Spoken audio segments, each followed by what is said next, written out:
तो पहली बात तो हम धन्यवाद देते हैं कलयुग को कि इस कलिकाल में लोग वृंदावन धाम, केदारनाथ, बद्रीनाथ कहीं भी जाना चाहते हैं।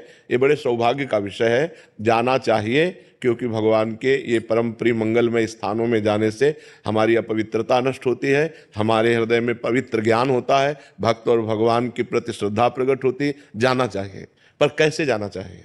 बात यह है, हमारे को भगवद यात्रा करने पहले दिमाग में ये बात ध्यान रखनी चाहिए, कोई भी संसारिकता जैसे पति पत्नी के संबंध है, गर्लफ्रेंड बॉयफ्रेंड, पिकनिक मनाना या इधर उधर इंद्रियों का दुलार करना, ये बात नहीं होगी। इससे घोर पाप की प्राप्ति होगी।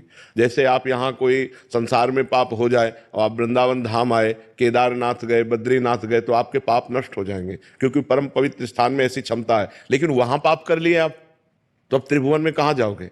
जहां आपको निष्पाप होने का स्थान भगवान ने बनाया है, यहां जब तप करोगे, व्रत उपवास करोगे तो तुम्हारा मंगल होगा। तीर्थों में उपवास करना चाहिए, चाहे भले एक दिन उपवास करे, खान पान का संयम रखे और ब्रह्मचर्य से रहे। भले एक दिन रुको, 2 दिन रुको, लेकिन ब्रह्मचर्य से रुको। ये पिकनिक मनाने वाला माहौल कि चलो बड़े पहाड़ हैं, बड़ा दृश्य मनोरम है, हम चलकर अपनी काम भावनाओं को और विकास दें, ये विनाश का कार्य होगा, ये पवित्र कार्य होगा। पूर्व में गाँव से जब कोई बद्रीनाथ केदारनाथ जाता था तो वो बोलता था, तुम क्या समझते हो हम केदारनाथ हुआ है, क्या झूठ बोलेंगे?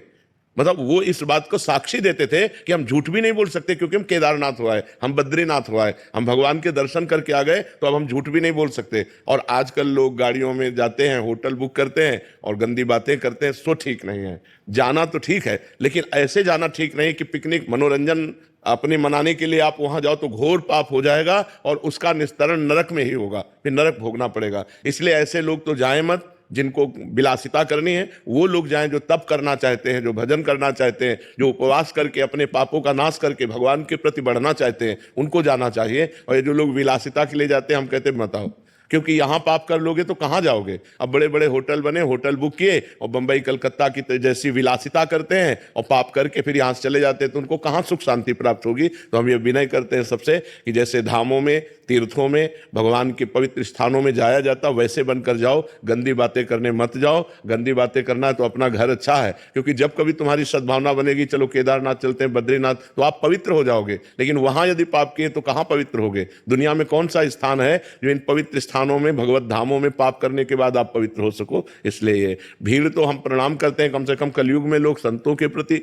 या भगवान के, नहीं तो कहा गया मंदिर सूने सूने होंगे, भरी रहेंगी मधुशाला, नहीं कहा गया कि कलयुग का प्रभाव ऐसा बढ़ेगा कि मंदिर में कोई जाएगा नहीं और शराब के ठेके में लाइन लगी रहेगी। तो आज तो कम से कम इतनी श्रद्धा है, हम ये देख रहे हैं, इतनी श्रद्धा है कि लोग भगवत धामों में, भगवत मंदिरों में जाते हैं, पर उन